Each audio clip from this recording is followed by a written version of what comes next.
আমার মতো কে কে আছেন যার প্রতিদিন একটা আইটেম থাকবেই মেনুতে? আসসালামু আলাইকুম, কী অবস্থা সবার, কেমন আছেন সবাই? আশা করি সবাই খুব ভালো আছেন। আল্লাহর রহমতে আমিও ভালো আছি। সেটা কি বলেন তো? সেটা হচ্ছে ডাল। ডাল কিন্তু প্রতিদিন মেনুতে থাকবেই।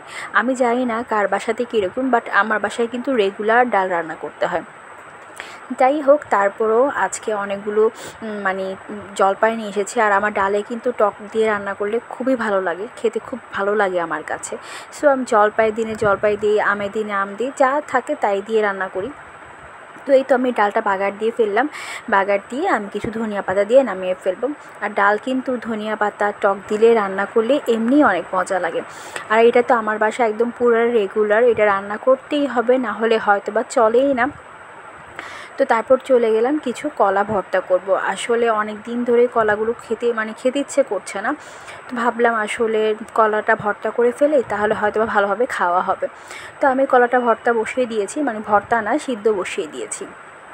তো তারপরে চলে গেলাম, কিছু কাচকি মাছ নিয়ে এসেছে। আসলে কাচকি মাছ বাছতে আমার খুব বিরক্ত লাগে, তারপরও বেছে নিতে হবে, কিছু করার নেই। খুব ভালোভাবে বেছে নিয়েছি, তারপরে এগুলোকে হাতে মাখিয়ে আমি বসিয়ে দিব। আর আমার কাছে মনে হয় যে কাচকি মাছটা হাতে মেখে বসিয়ে দিলেই খুব বেশি ভালো লাগে। তো আমি খুব সুন্দরভাবে সব মশলা দিয়ে হাতে মাখিয়ে বসিয়ে দিয়েছি। তো তারপর আমি এগুলোকে চুলায় বসিয়ে দিব, কিছুটা পানি দিয়ে আমি বসিয়ে দিয়েছি।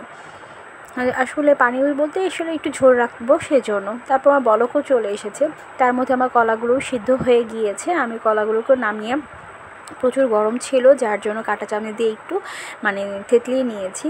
আর পাশে আমি কিছু পেঁয়াজ আর ধনিয়া কেটে নিয়েছিলাম, ধনিয়া পাতা। এখান থেকে আমার মাছটাও হয়ে গিয়েছে, আমি মাছটাকে নামিয়ে ফেলবো, আর ঝোল শুকাবো না। তো আমার মাছটা কেমন হয়েছে অবশ্যই জানাবেন। আর কার কার কাচকি মাছ পছন্দ সেটাও কিন্তু আমাকে বলে যাবেন। আমার কিন্তু কাচকি মাছ ভালোই লাগে, তেমন একটা খারাপ লাগে না। আর আমি আমার বাচ্চাদেরকেও চেষ্টা করি সেটা দেওয়ার জন্য, কারণ যেহেতু কাঁটা থাকে না।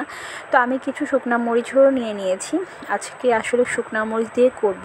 আমার কাছে ভর্তা না শুকনো মরিচ দিয়ে করলে খুব ভালো লাগে, কিন্তু আসলে শুকনো মরিচ দিয়ে না খাওয়াটা ঠিক না, সেটা স্বাস্থ্যের জন্য ভালো না। আসলে এটাই আমরা কজন মানি বলেন তো? নিজের মুখে যেটা ভালো লাগে সেটাই আমরা করি, কিন্তু স্বাস্থ্যের কথা কিন্তু একদমই চিন্তা করি না। তার মাঝখানে আমি সামান্য একটু সরিষার তেল দিয়ে দিই। আর আমার ভর্তা কিন্তু মাশাআল্লাহ খুব সুন্দর হয়েছে, এবং খেতেও অনেক দারুণ হয়েছিল। ঝাল লবণ সব কিছু পারফেক্ট ছিল, যার জন্য খেতেও খুব ভালো হয়েছে। আর আমি বেসিক্যালি কলা ভর্তাটা একদমই পছন্দ করি না, কিন্তু সেদিন খুব মজা হয়েছিল। তো তারপর ভাইয়া কিছু পুঁটি মাছ নিয়ে এসেছিলো, আর মাছগুলো এত ফ্রেশ ছিল, খুবই ভালো ছিল। আর আমি কিন্তু মাছ একদমই কাটতে পারি না, মাছ ম্যাক্সিমাম টাইমে আমার শাশুড়ি মা আর আমার যাই কাটে, আমি একদমই মাছ কাটি না। তো মাই মাছগুলো আমাকে কেটে দিয়েছিল। তো তারপর আমি সুন্দরভাবে মাছগুলোকে ভেজে নিচ্ছি।